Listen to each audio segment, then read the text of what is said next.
So here's a question for you, Dave. If we were going to do a Talking Niagara intro video for 15 seconds, what would it be like? Swirling things and saying, "This is Talking Niagara with Peter Giblett and Dave Wheeler." I have to put glasses on to make myself look, it would have to put at least a shirt and tie on kind of thing. Here we are, Talking Niagara. So shirt and tie for the intro video, and then you're back to normal for everything else. Yep. Get your Uh, news and interpretation here at Talking Niagara. Interesting concept. Okay. All right. So, okay. So first story I've got here is the Alberta is claiming the carve-out for federal carbon tax is on home heating oil is unconstitutional, and they are heading to the Supreme Court. Yeah, well, it's been a couple days here since I read that. Let me get that back up. Yeah, so this is from the Calgary Herald, and of course, you can imagine anything in Alberta is anti-federal. You know that it's going to be resounding. I think Daniel Smith is up for a leadership convention, aren't they? There's a meeting going on in Calgary this week. Yeah, so she faces a leadership vote. And of course, it says here anything anti-Ottawa has a calming effect on the resistance. Well, but she's come down hard. Go ahead. There are people in Alberta that want secession, don't they? I don't know how big that movement is. I suspect it's really pretty tiny. 3 people and a dog, Yeah, well, I won't be surprised. It's a solid movement to take the Western provinces out of Canada, but it is small right now, and they believe, of course, they're being dominated by Ontario and probably BC too, the 2 bigger provinces, and they themselves have a different political attitude most of the time. Now she's here complaining about the carbon tax and the carve-out, and what's happening here is in a couple of different things here too. Well, the carve-out she's talking about is the carve-out the eastern provinces got on their coal oil. So you're supposed to have this deterrent effect of charging taxes on fossil fuels. And the eastern provinces are more apt to be using fuel oil, in fact, it's something like the usage is described as sky high by the Herald, at being 40% in PEI, whereas most usage ranges in most of Western Canada is about 1% of homes use fuel oil for heating. Now let's put this down into perspective, though. Like, I think how many people are in PEI? They're not very many. Yeah. It's a bit of an anomaly to have a complete province that's that is small, as in PEI. So no matter how much fuel oil the PEI will use, won't add up to much carbon-wise. But it is the fact of the matter that they did a carve-out for the eastern provinces in order for the Liberals to keep their popularity there. Well, there's an interesting one. Fuel oil, and the fuel oil is the most polluting of all the heating means of heating in Canada. So fuel oil is one of the dirtiest of the fuels. Carbon and other pollutants come off of fuel oil. And what Smith is saying here is the government did a carve-out. In other words, reduce the amount of carbon tax on fuel oil for the eastern provinces, which was countervened their own law. And that's one of the things she's saying. You can't do that. According to your own law, you can't do that. If you're going to do it for them, you got to do it for somebody else. Yeah.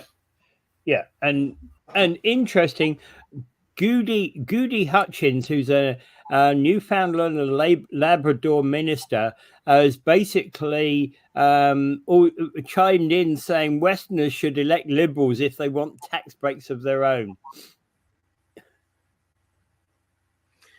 So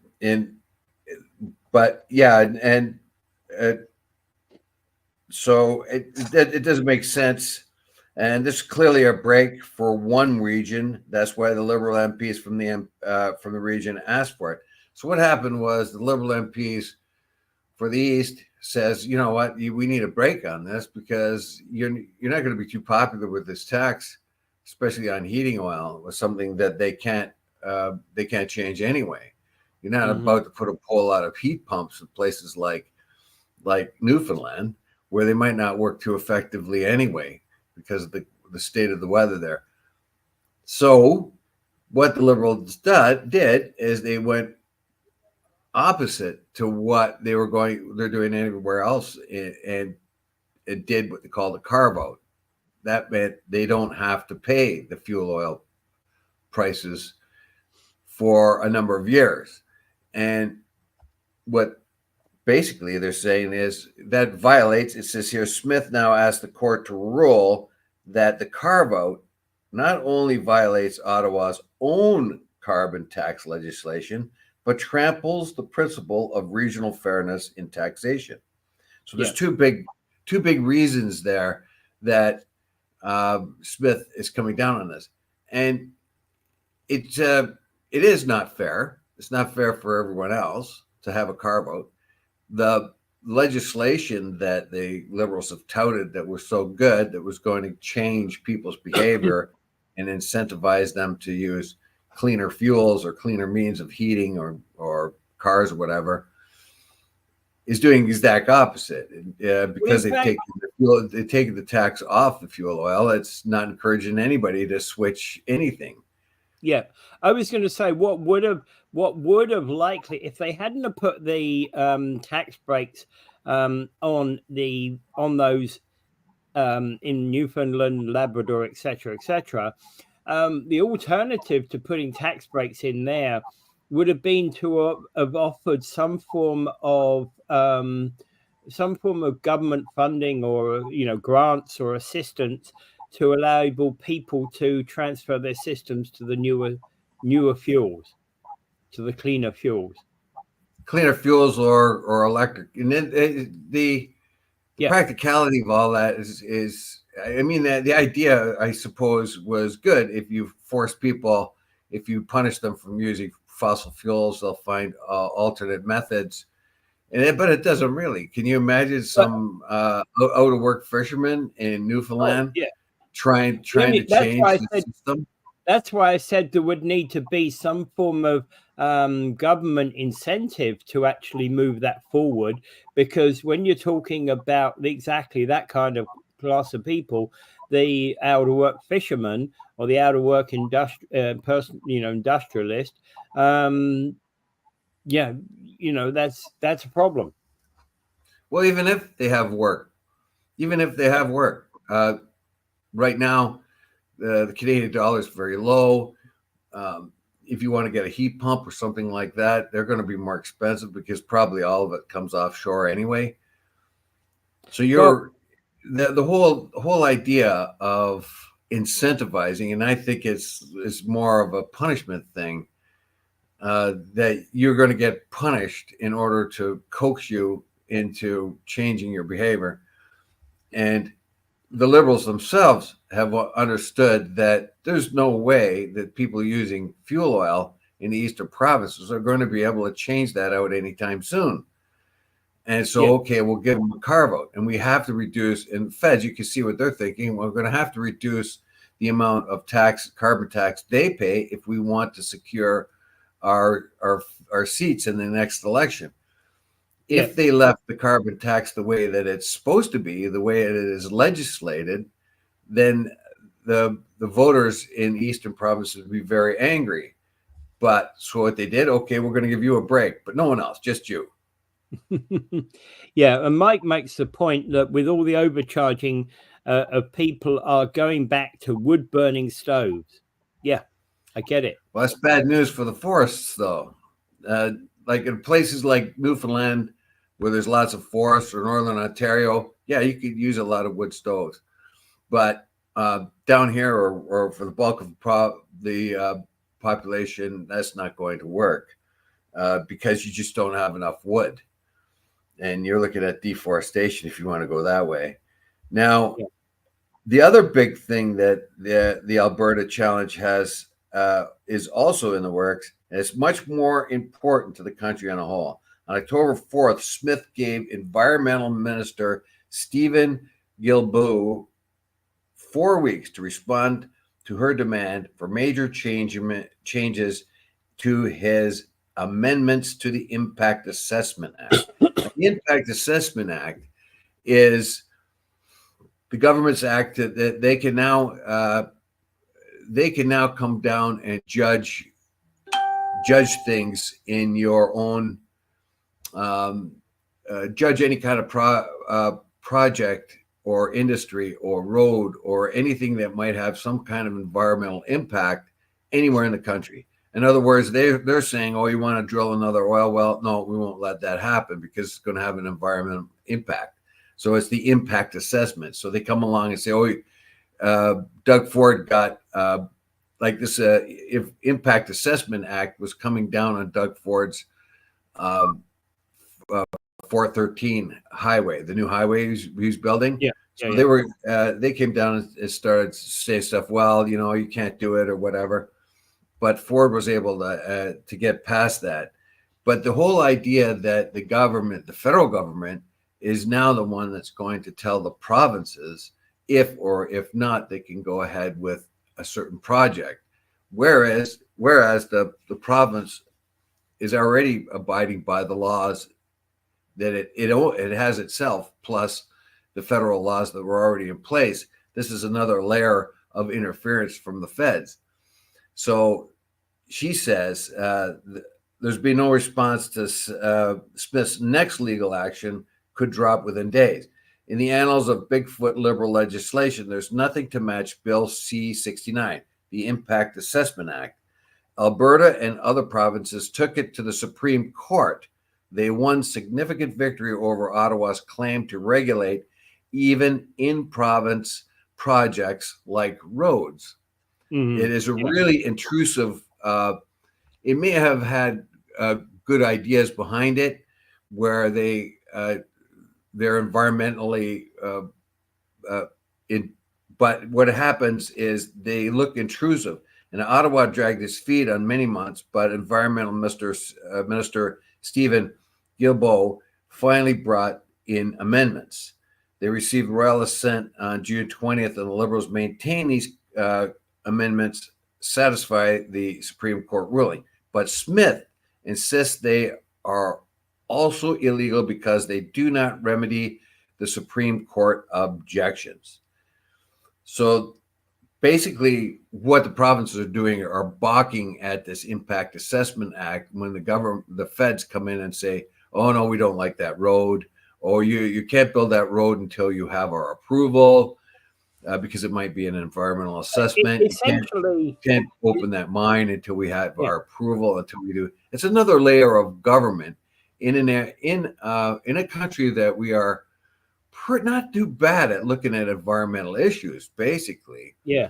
I mean, it really takes us a long time to open up a mine. It takes us long to the problem, of course, about taking those extra layers of red tape before you can do anything in business is that, of course, it slows the whole thing down. It also brings about the possibility that by the time you've gotten approvals and you've gone through all the loops necessary to get approvals, you no longer have the finance to actually do the project. And Well, here's now Giblett, using the impact assessment law, imposed the act on Doug Ford, proposed Highway 413, a 60-kilometer project designed to take some pressure off the gridlock Toronto. Now, Ottawa claimed approval rights based on federal environmental assessments. Ford hotly objected. This was a road wholly within provincial boundaries, none of Ottawa's business. The premier asked for a judicial review of the federal designation. In April, Giblett agreed to drop the federal assessment and collaborate with Ontario. In other words, Ontario sees what Doug Ford rightly sees. Well, this is federal interference. Yeah. In this project, and he's claims, of course, he's crossed all his environmental T's and dotted all of his environmental I's. Yeah. And and he's done that within the province, and it's within the province's jurisdiction, basically. But Ottawa comes along and says, "Well, we need an assessment of that," and it didn't work for Giblett there. But will it work later? It's still an interference. It's still something that's going to slow stuff down. And as I said before, we have some pretty good environmental laws in every province as it is, and we have environmental people, watchdogs, looking at this.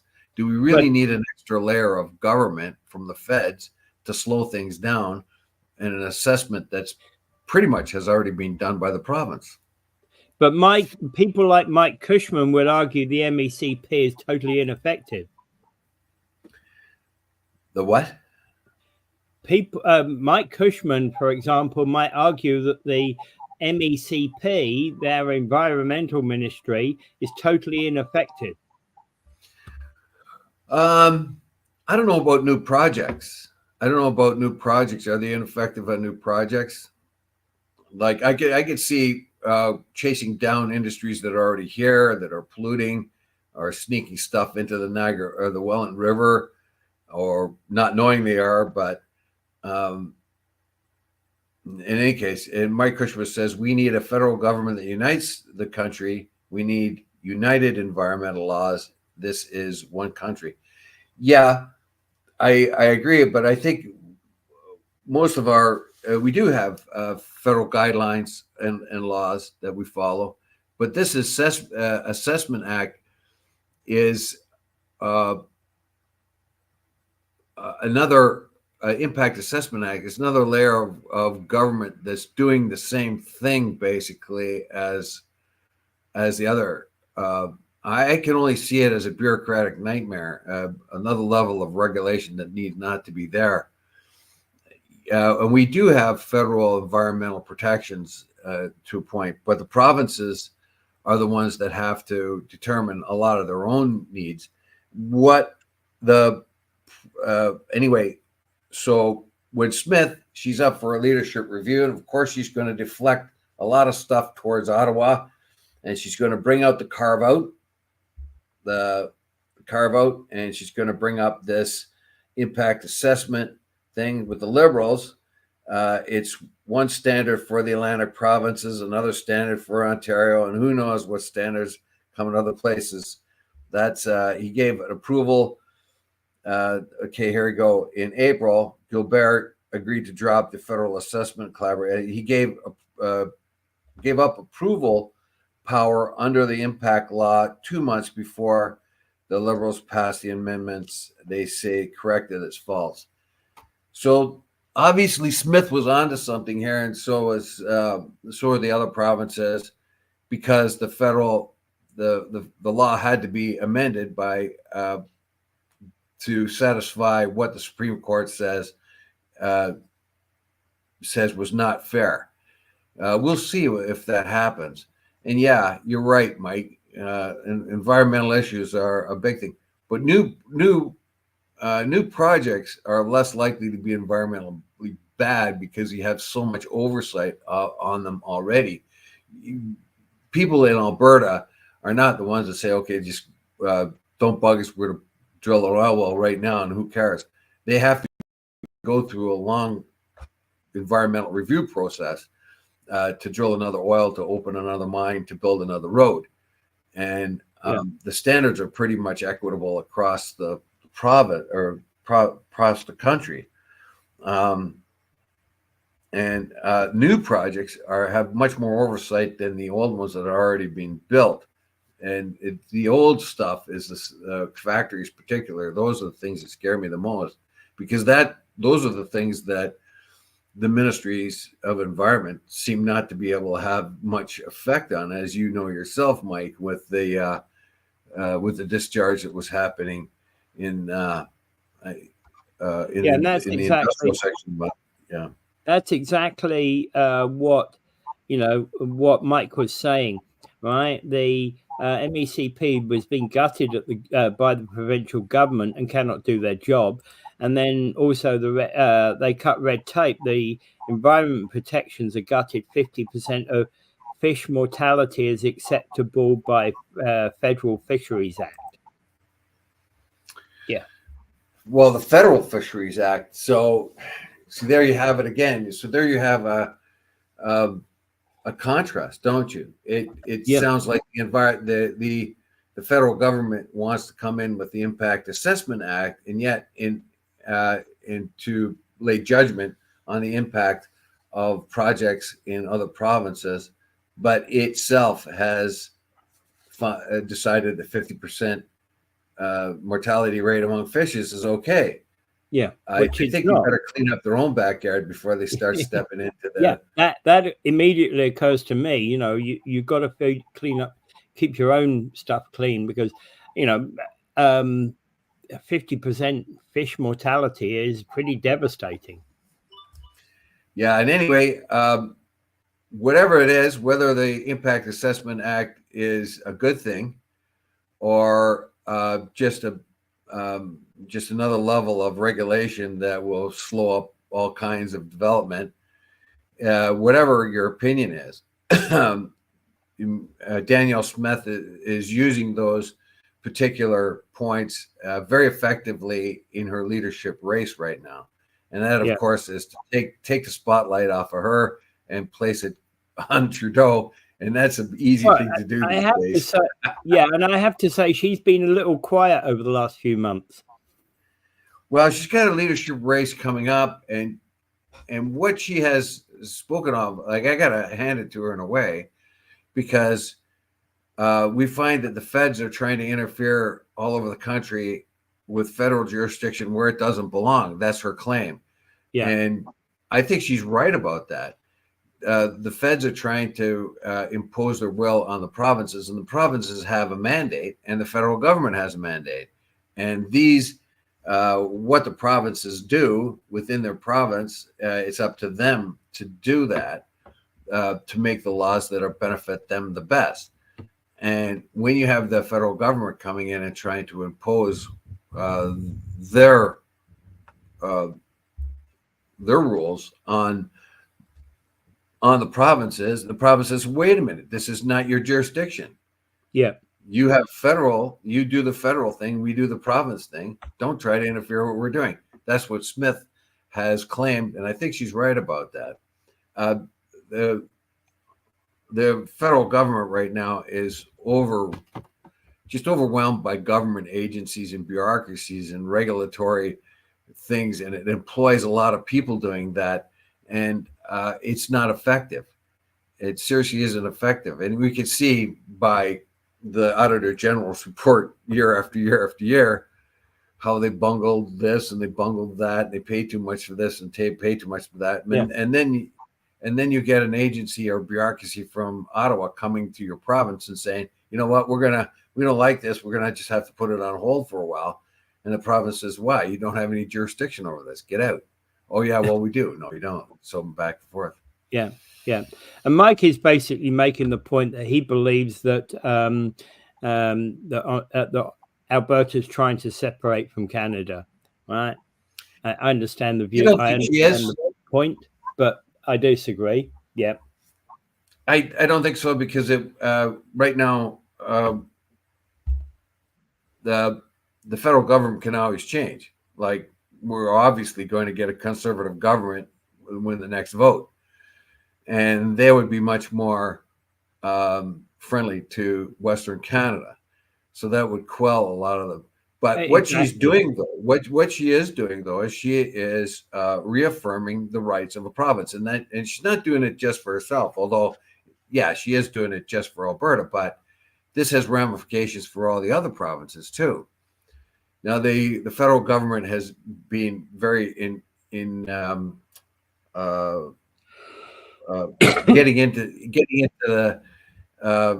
into the business of Alberta, because they want to reduce the amount of environmental impact Alberta has. The only way that they can do that is reduce the amount of oil or gas that Alberta makes. And Smith says that's not the way to go, particularly now when the demand for oil and gas all over the world is going to be much higher.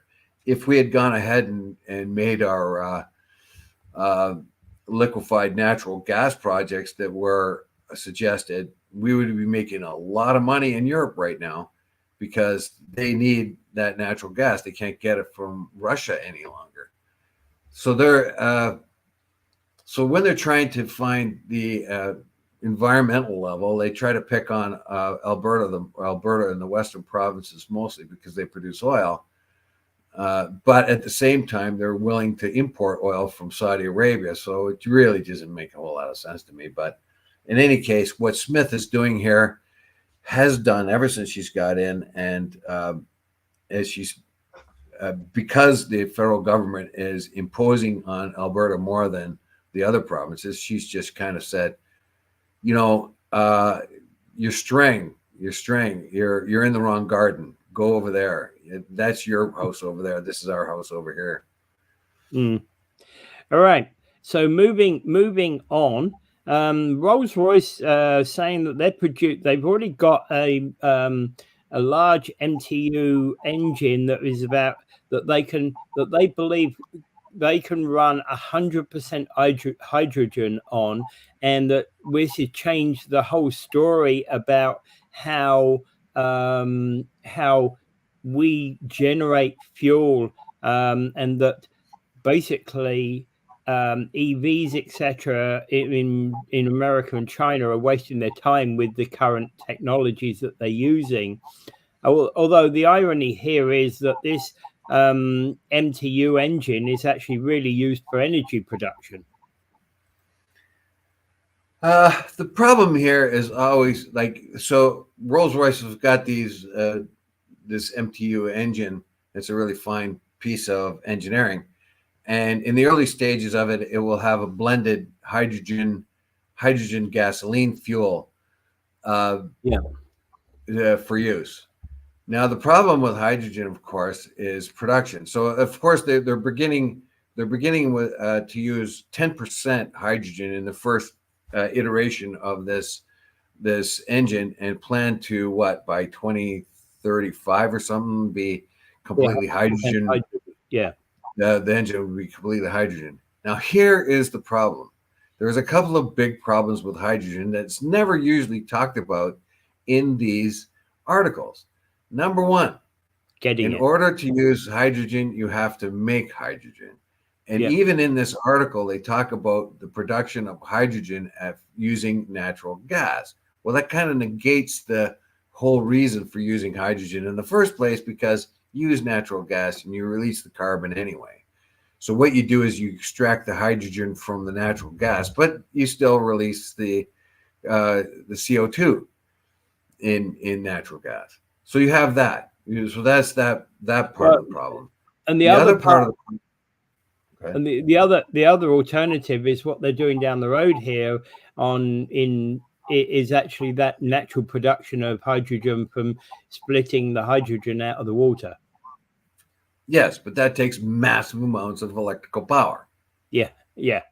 Massive. And this is supposed to be generating massive amounts of electrical power. Yeah, so like a hydrogen turbine would make a huge sense. Now, here's the other problem with hydrogen. If you take a liter of gas, you're going to get 6 times first of all, hydrogen is a gas, so it's a huge volume, right? Whereas you think of gasoline is a liquid. Yeah. So what you have to do with hydrogen as a gas, you're going to have to compress it. And if you compress it 700 times the atmospheric temperature, so you bring it into a small place like this, the first thing you have to do is make sure you can contain it, which means you're going to have to build a heavy sort of cell or tank in order to hold down pressure. And if you compress it only 700 times, you're only going to get 1 to a liter size. You're only going to get 1/6 the power that, or the transportation that you can get out of, or mileage basically, as you can get out of 1 liter of gas. Now, the reason why that is because even though hydrogen is a much more volatile fuel and it burns better and cleaner than any other fuel, the fact that it has to be compressed, and it is extremely volatile. And that is the problem with hydrogen. You have two big problems. Talking about it. Yeah, and we were talking about it in relation to that fuel cell car the other day.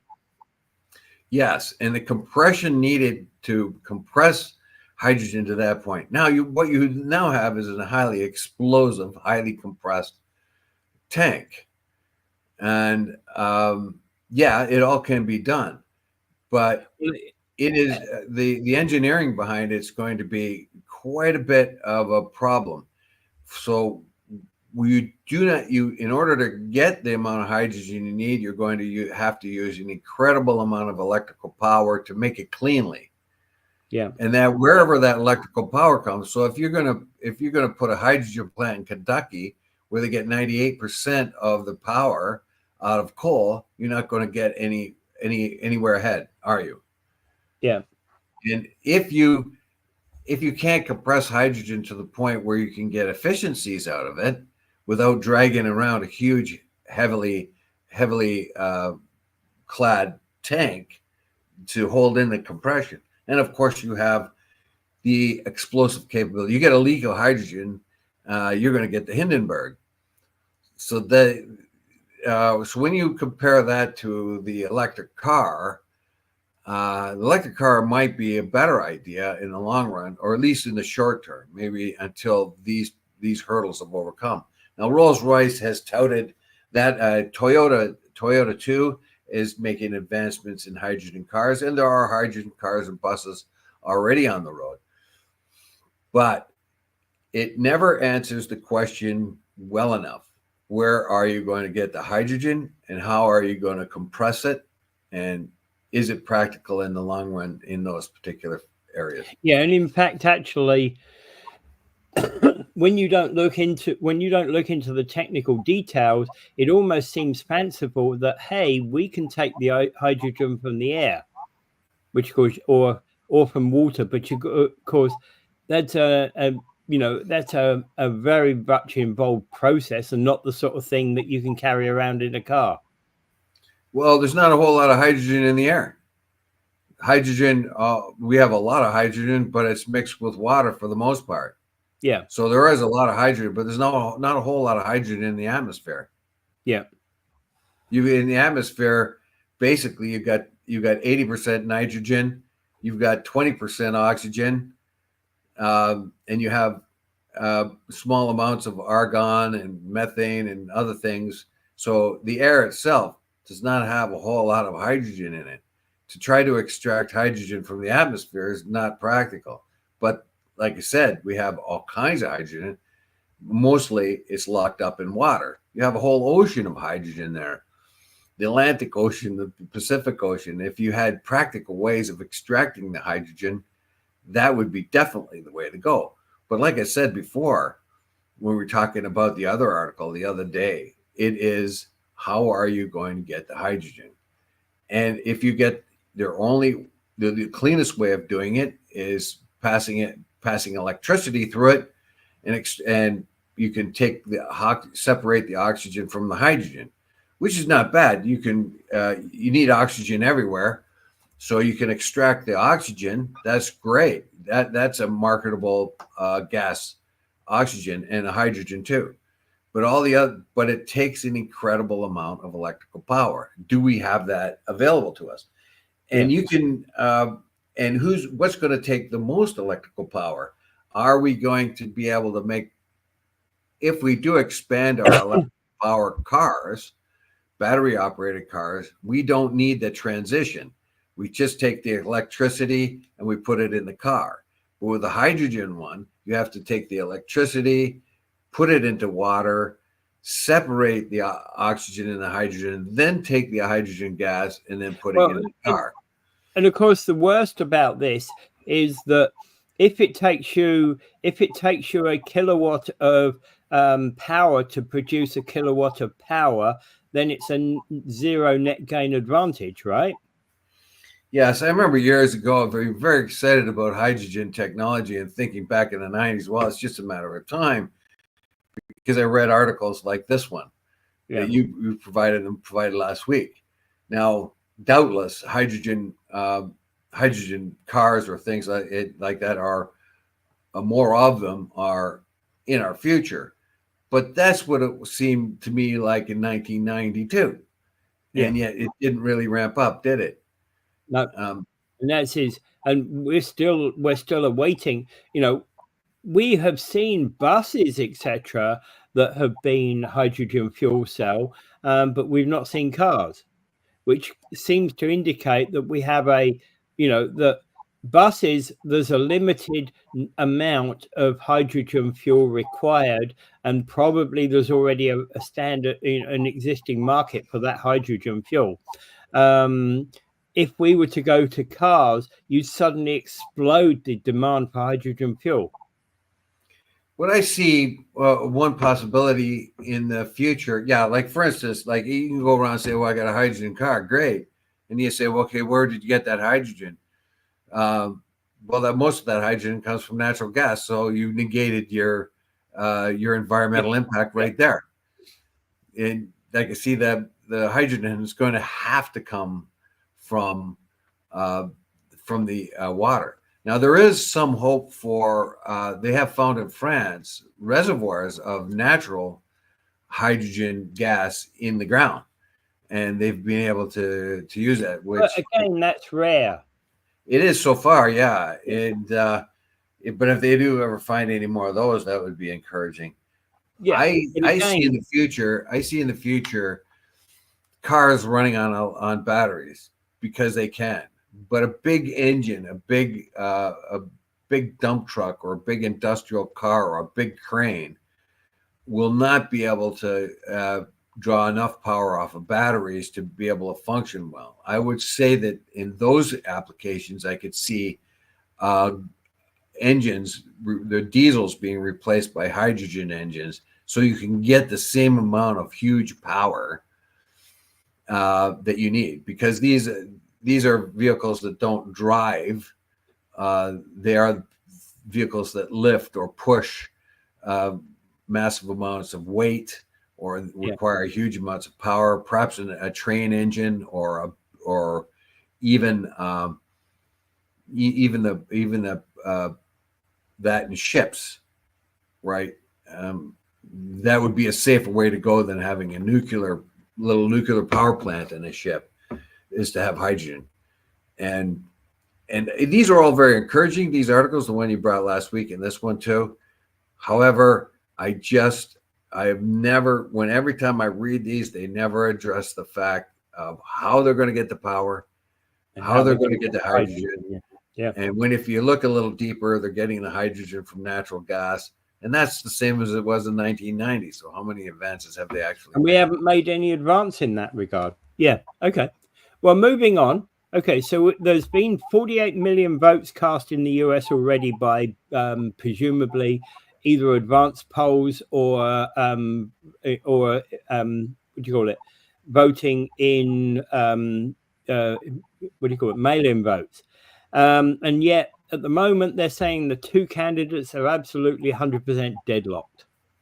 This is the UK Independent stating this. They're deadlocked in the popular vote.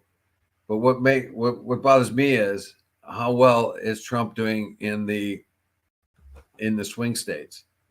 Yeah. And right now, there's an indication that he's doing a little better in the swing states.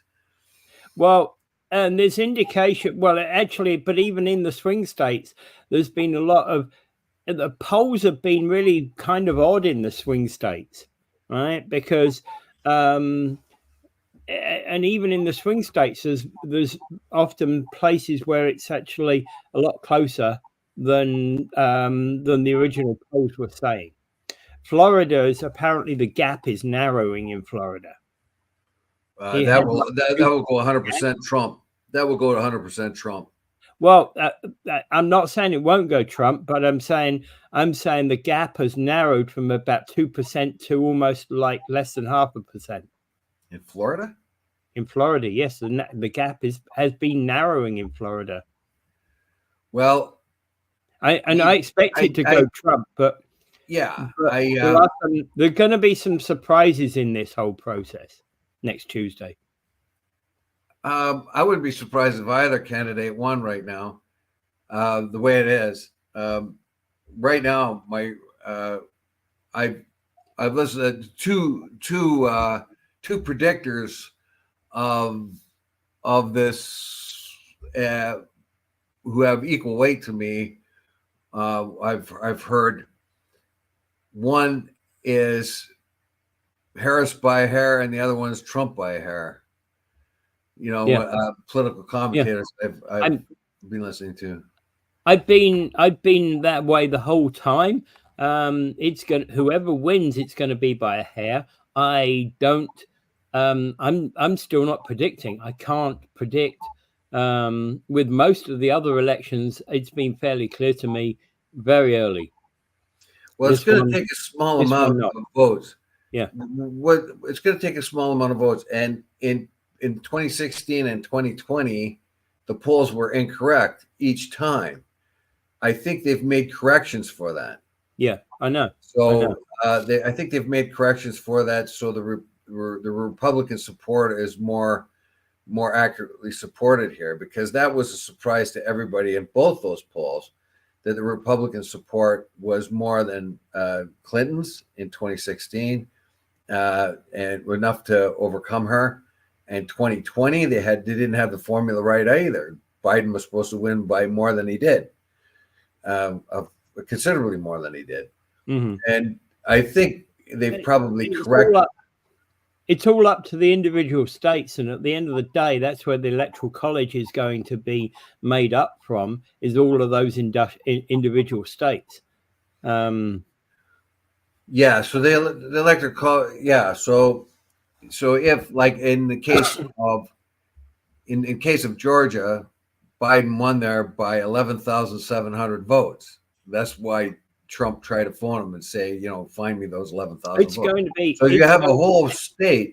You have a whole state going over to all the electoral votes going for 1 minute on the basis of 11,700 votes. Yeah, and it's going to be a lot tighter than that this time. All right? And again, Georgia. Some of these states we may be only a few hundred.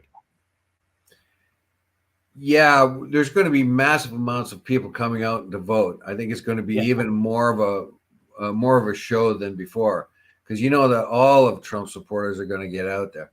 Now, the things that I see that are concerning for the Harris campaign is more and more young men are going over to the Trump camp.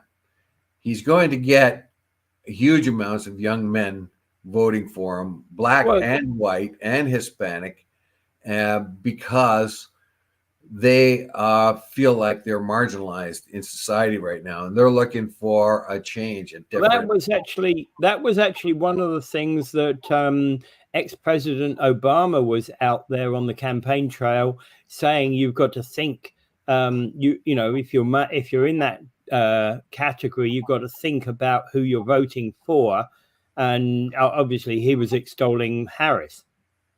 Well, if I was a young man in the United States, I'd be telling you, get stuffed, Obama. Like I didn't get I didn't get much when you were president, and I didn't get much, and I see my own future being less and less, you know. So uneducated men, young men, all in all, will be voting for Trump. Now, Harris seems to have the women's vote by and large, but the problem I see here is a very, very, very effective campaign by Trump and the Republicans. They will be much more effective, even though they have less resources money-wise, but they seem to be much more effective. From like, I don't watch TV, so I last night I watched the World Series, so I saw some of the commercials there. Now we have another factor involved too, is the House and the Senate. They're all up for grabs too. So those are going to be very, very important too, and there are all kinds of tight races as well. Oh yeah, absolutely. Now you have the nightmare scenario of Trump winning the election and having Republicans triumph in Congress and in the Senate. Oh boy. Okay, there's another thing to move on to, by the way. Trump is basically saying he's promising that California can get water, and he's going to get that water from Canada. I'm telling you, this guy, and okay. So first of all, when he said that, everybody goes, "What? How's that going to happen? How's that going to happen?" Now, we do know for many, many years, California has been very, very thirsty, and they've wanted Canadian water somehow. And cooler minds have prevailed. However, the logistics of something like that is incredible. And and not only that, it's not such a good idea environmentally in a lot of different cases, but he doesn't know what he's talking about because the issues that he's brought up make no sense. So when asked for clarification of what he meant by turning on a tap and just getting Canadian water down to California, nobody knows what he's talking about. He's talking about rerouting parts of the Columbia River, which would mean it would be outside of Canada by the time they rerouted it anyway. So the Columbia water. He has talked about rerouting the Columbia River, or at least piping up the Columbia River and shipping that down to LA. Is it exactly what it does? Is that what he means? Because when the Columbia River comes into Washington State or Oregon, wherever it is, it's already in the United States. It can do whatever they want with the water. Yeah, exactly. It's not Canadian water anymore. So that doesn't make any sense. And he talks about these. Well, in fact, was it ever Canadian water? Because most of that comes out of the U.S. Rockies anyway. And then there's the one river he's talking about there that has little fish that they protected the water flow in a river to protect these little smelts. That particular river in California is completely within the United States. So what is he talking about? Is he talking about the Columbia River? The concept of shared water resources for the whole of North America, for the whole of Europe, for example, has been one that has been discussed before, and the possibility of piping water supplies from one part of this great land to another part of the great land has been discussed in the past, theoretically at least. Oh yeah. Now the United States is going to need water because they're going to have what it looks like the sort of the projected weather patterns going forward sees more droughts and heat happening in particularly the South Midwest, like the sort of Texas, Oklahoma, Nevada, and all those areas. So they're going to have they will be suffering from droughts. California has already abused its water system terribly, and like I said before, when I was in California and they said we need some water from other resources, and I go through these neighborhoods and they're watering these lush gardens all over the place, and I'm like with total abandon, and they're not if they were. So I don't get it. They're not efficiently using their water when they need that water for their agricultural. products. So the whole thing, but Trump, of course, and the Republicans cannot clarify what he meant and where he meant to get that water. When he says it's just a matter of turning a valve, he doesn't seem to understand the geography here. There are no extensive pipelines coming from Canada in the United States carrying water. And does he mean the Columbia River? Does he mean other rivers? What does he mean? Well, you would have to build pipelines anyway. If you were going to divert the Columbia River into places like LA, you'd have to build pipelines to make that work. In order to get consistent flow too, you're going to have to start damming up the rivers at certain spots so you can maintain reservoirs to make sure that you have a maintain a supply. Well, you can't just tap a flow into a river that is at one instance 48 foot high and another instance 2 foot high. You can't. That's not going to help. You can't be walking along the St. Lawrence River and all of a sudden notice it's not there anymore because somebody's turned it around and sent it down south. So it's got everybody all excited and they have environmental treaties and treaties back and forth between Canada and the U.S. and these treaties are continually being reviewed. The most ambitious project I've ever heard and was astonishing. I forget the fellow's name. He was a chief negotiator for Mulroney in the free trade deal. Well, his name will come to me. And his idea was to cut a causeway all across the James Bay, basically take James Bay, cut a causeway across it, so that salt water couldn't come into it, but the excess clean water that goes into James Bay eventually displaces the briny water, and then take that as an enormous reservoir and pump it to the States. It was a fantastic idea, but it was super impractical, like way beyond our technical abilities. But that was what was his name? Sam. Yeah, he was a bellicose fellow that was our chief negotiator for the first NAFTA deal. Yeah. Well, it's intriguing, but it's going to cost billions in order to build such pipelines anyway. Yes. So Trump can say anything, and like I say, nothing sticks to him, and accountability isn't there at all. So explain that. They're eating dogs and cats. Well, prove it. No. I won the last election. Well, prove it. No. I just did. We're going to take all this water from Canada and make California green again. But where's that water coming from? Is it the Columbia River? Is some other? I don't know. Don't care. It's just going to happen. So he gets away with saying anything he wants.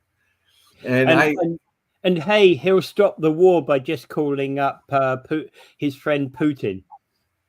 Yeah. Well, I think he might be able to do that because he'll just say, look, I'll drop a nuke on you if you don't. And Putin will be afraid that he might actually do it. Or he might do the same to Zelensky. Who knows? But anything that stops that war, I'd be okay with. And especially the one in Gaza, just stop it. But anyway, they have a better, whatever's going to happen going forward, even if the Democratic Party wins, they are the sort of the more standard government kind of thing, the more one that is more closely aligned with other governments in the United States, except for the one with Trump. Even if they win, they're going to be a changed party. And I predict a new party coming along because the Republicans are way too far to the right and they're too stupid. And the progressive aspect of the Democratic Party is non-functional. They haven't convinced enough people they have good ideas, so they're out of it too.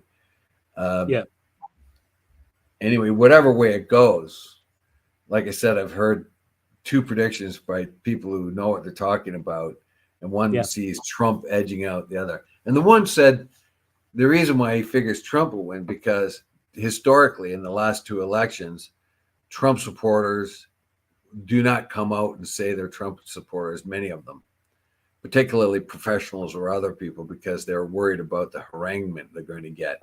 You fool, you know what I mean? What do you mean? And I don't know. If I was the Democrats, I would keep bringing up Marjorie Taylor Greene every time Okay. You want more of these? Okay. Okay, moving back to Canada, Ontario is not about to hit its 1.5 million homes goal because right at the moment, we're not going to hit the 100,000 housing starts for any of the next 3 years, according to a report.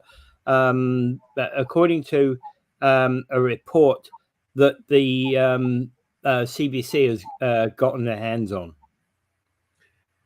Duh, of course not. Like, seriously, Well, why is this even news? Yeah, I'm saying I think we've been talking about that anyway for the last 6 months, haven't we? Yes.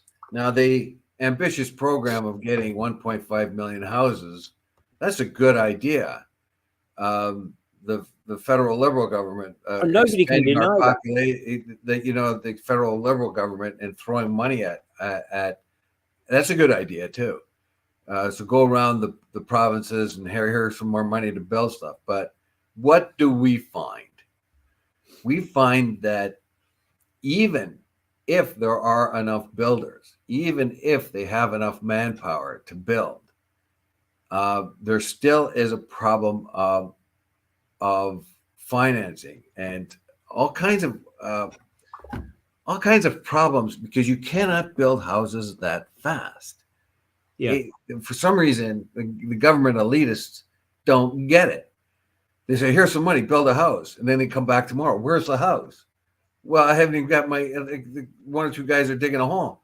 Hey, where's my house? I'll give you money to buy that, build a house, because they don't know what it takes to build a house. You need infrastructure. You need material. And right now, Canadian dollar is extremely low. So the materials for the house that comes from across the border are going to be very high. Another thing they're facing in the future, as I found this out yesterday, that certain parts of the government are expecting a recession, a 4-year recession starting in 2026, the year after next, a 4-year recession. Nice. To be quite honest, I think most of our economy's been in a recession for quite some time. Well, our productivity, the confidence that other productivity is through the floor. Yeah, and that's retarding the investment that we need to improve that productivity, and it's a vicious circle. Yeah. With housing, though, it's a little bit different. In order to finance a condominium, let's say, condominium sets up its plans and it has about 70% of them sold before they're even built, basically, or as they're building. So that's the basis of their financing. Yeah. But if somebody's building an apartment building, they need to come up with the money up front because, of course, they're going to be renters and they're not going to be people who have the money to be able to invest in a high rise. So you get a high rise condo and you get a high rise apartment. Well, the high rise apartment is the one's going to be the most likely place where there's going to be affordable housing, isn't there? Affordable rents. But who's going to build that when they need a lot of upfront money? When they could build this condo right next door where they can get 70% of their financing already from people who pre-buy the condo. But again, the numbers of pre-buys, I've seen this in a report, and I don't think we've discussed it. The numbers of pre-buys for condos is going down. There are many condo projects that are being shelved. Yes. Yeah. And so when we're supposed to be building 125,000 homes in a year or something like that, and we're only getting 80,000. Yeah. 87. What's the problem? Yeah. Yeah. And just a shade under 88,000. Yeah. Not so brilliant. And when finance isn't coming and they can't get the shovel in the ground right away, what do they find? They find their their workforce just goes off and does other work, and now they have to regain their workforce again. Yeah, and the other question, of course, that we've had is because of the interest rate, that's been affecting the home builders anyway, because now the home builders actually have to, have been finding increasing costs, that the bank rate being up is not helping them. Yeah, and the projected future of the province is nothing. Well, the whole thing boils down to complete mismanagement. Now, the feds, of course, mismanaged the immigration policy, which put the extreme, at a time when there was going to be stress on the housing market anyway, exacerbated it incredibly by bringing in too many students and too many permanent residents, and they didn't think ahead. They didn't think ahead. We find that our problem with our healthcare too is being exacerbated by not planning well enough before you bring in a lot of people. Before you bring in the people, you have to make sure that you have healthcare that can provide for them. We don't, so that makes healthcare difficult for everyone, and you got to provide the houses for them, and they didn't. So, which means that the stress on the housing is on everyone, including new Canadians. So and here it says the 2024 budget predicted 87,900 housing starts this year, a number that dropped to 81,300 in the fall economic statement, far lower than 125,000 new ones. Yep. And it says the statement says you think home builders would be happier, because as fast as they build them, they can sell them, but that's not really the case. The statement says home builders continue to face tough economic environment. The projections are based on private sector averages of September 19th. To reach that goal, the government would need to build at least 100,000 homes a year, and we can't come anywhere close to that. Those projections are worsening. I'm trying to get to the point where this lower deficit came thanks to a number of different factors, including higher revenues, lower borrowing, and of course, lower interest rate debt. Now, the province is in bad shape. The country's in bad shape economically. Now, the province. So, where is this extra money going to come from to stimulate all this? I'm not quite sure. And typically, home building comes down when it comes to the economics, home building is kind of one of these cascade down kind of effects. When you've got healthy industry, you've got workers who are paid more, you've got new industry, etc., being built. Those kinds of things trickle down to the home building. In tradition, now we're trying to make home building the kind of head of our economy, and it doesn't work that way. Yeah. Anyway, so the housing is being retarded. The new bills are being retarded somewhat, and I don't know. It's just and plus the fact that they point out here in this review that Ontario lost 300 manufacturing jobs under the McGuinty-Wynne government. 300,000. I remember that. They were flying out of the area. I remember going to a meeting where all the building trades locally were, and they had predicted this back in the 80s, and we were talking about it again in the 2000s about there is just a flyaway of manufacturing jobs from the Niagara region.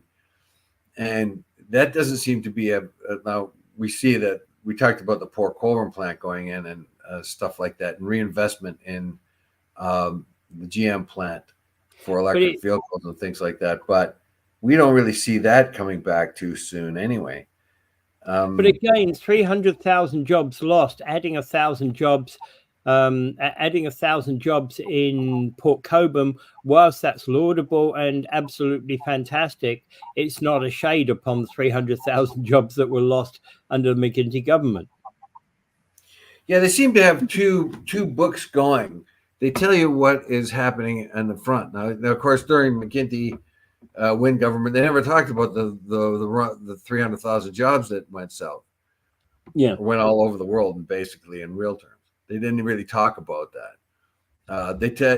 One of the reasons why they could plan to shut down the coal-fired plant in Nanticoke and Lakeview is because they knew they would need a lot less power because the industries were leaving. That was one of the factors that caused them to say, well, yeah, we can knock down that plant. Number one, because we won't need that much power anymore. And so that's something they don't tell you. And what is the economic engine of Ontario and Canada right now? I don't know. There are just too many factors here, and everybody's trying to fix things quick right now. No planning. And that's what bothers me about modern governments. They do not have, you can always say, well, governments have always been slow and Byzantine kind of, but right now the planning seems to be very, very bad. Yeah. The planning with immigration, the planning with our economy, our how we address the carbon, our pollution problems. All these things seem to be not planned well, and the average person gets ignored. And you're not planning for the average person. That's what you should be doing. You should be doing the business of government, what's good for the average person, and being able to predict what happens. I think it's monstrously, super dumb to have the immigration policies that the feds had. You would have assumed they had done all that and projected what kind of effect it would have on the housing market, on the healthcare. You would have thought that, wouldn't you? But they didn't. You can't add that many people to the same and expect things to be the same. So you would have thought they had done the planning and done the kind of homework they needed to do to make sure it was feasible. Now they had a flip-flop on that policy, and I don't know. It's making them look bad all the time. But I don't see any wisdom coming from the provinces either. True. Yeah, I mean they've not gotten a better plan either. That's for sure. All right, and I think we'll have to end it there. Okay. And thanks for listening, everyone. Without further ado, I bid you adieu. Peace.